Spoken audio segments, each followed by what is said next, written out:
It was a freezing Monday night when Aura finally started the car engine, the soft vibration, breaking the silence of the empty highway. The clock on the dashboard showed 1:32 a.m.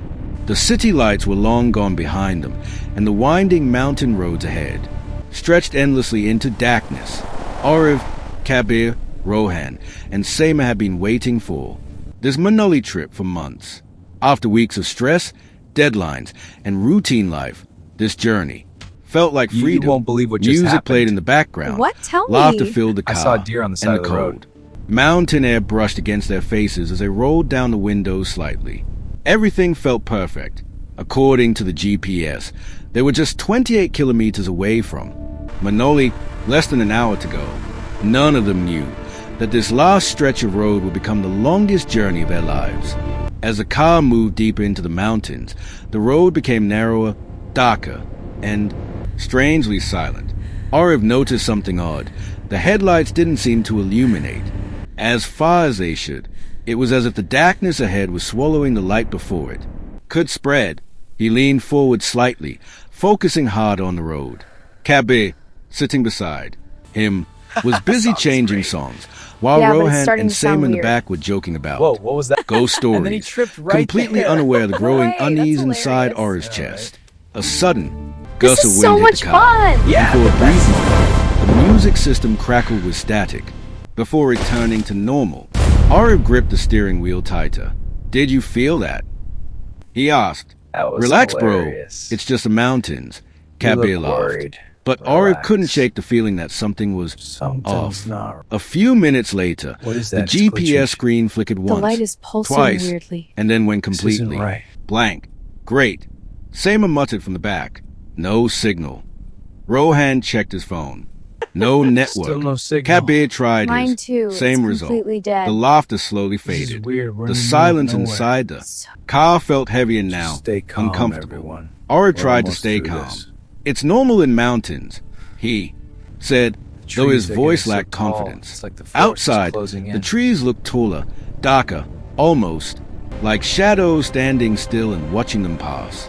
The road curved sharply, and for a split second, Arif thought he saw something move between the trees, something tall and unnatural. He blinked, and it was gone.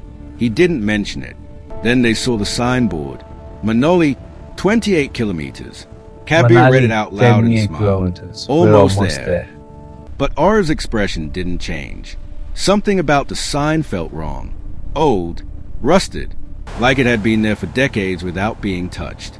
As they passed it, the car, headlights briefly illuminated the back of the board, and Aura noticed scratches on it. Deep, uneven marks, like someone had clawed at it.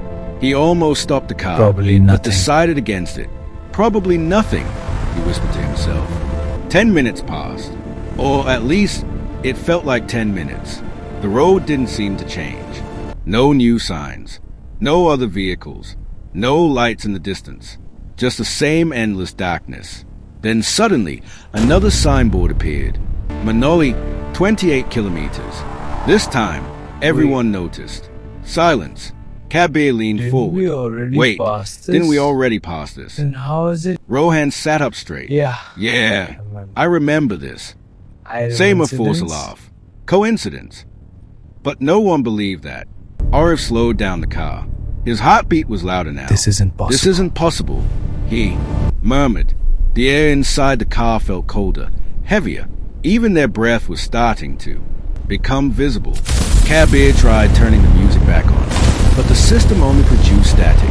A low, distorted, whisper-like sound that made their skin crawl. Seema reached for the door handle subconsciously, as if preparing himself to run at any moment.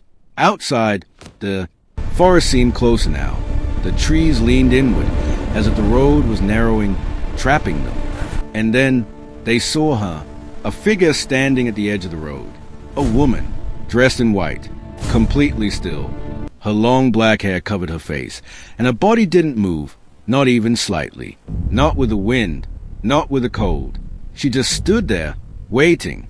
Don't stop. Don't stop. Rohan said immediately, his What if voice she trembling. needs help? Arif hesitated. Just keep What if she going. needs help? I don't know. Kabir snapped. At 2 a.m.? At 2 a.m.? In the middle of nowhere? Are you serious?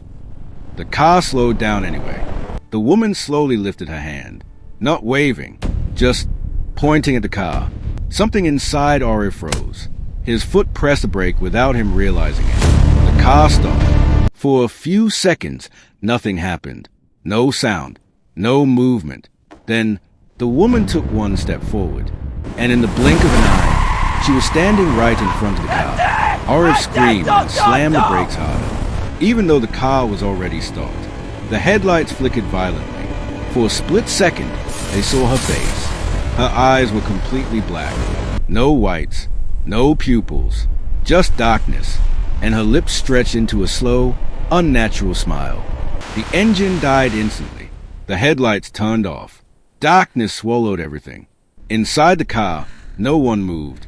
No one breathed. The silence was suffocating. Then, slowly, the windows began to fog up from the inside. Words started appearing on the glass. Not written by hand, but forming on their own. Why did you come here? Seema started crying. Kabir kept hitting the door lock, but it wouldn't open. Rohan closed his eyes, whispering prayers under his breath. Then, a voice came from inside the car, soft, broken, whispering, "You shouldn't have taken this road."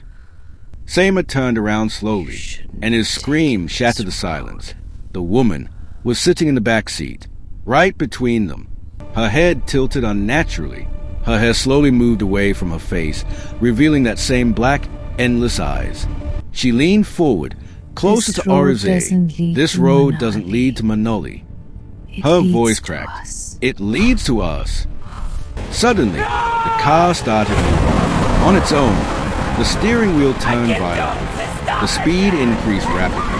Oriv tried to control it, but it was useless. The road twisted, stretched, and bent in impossible ways. And then they saw them. Hundreds of figures standing along the road. Men, women, children, all staring, all silent, all dead. Their eyes followed the car as it passed. Some of them smiled. Some of them whispered. Some of them started walking alongside the car. The car finally stopped near a broken milestone. Manali, 28 kilometers. But below it, written in something dark, something fresh. You never leave. The next morning, locals found the car abandoned on that road. The engine was still running. The doors were open, but the 4 friends were gone. Some say, if you drive that road after midnight, you might see a car passing by with 4 people inside and 1 extra passenger.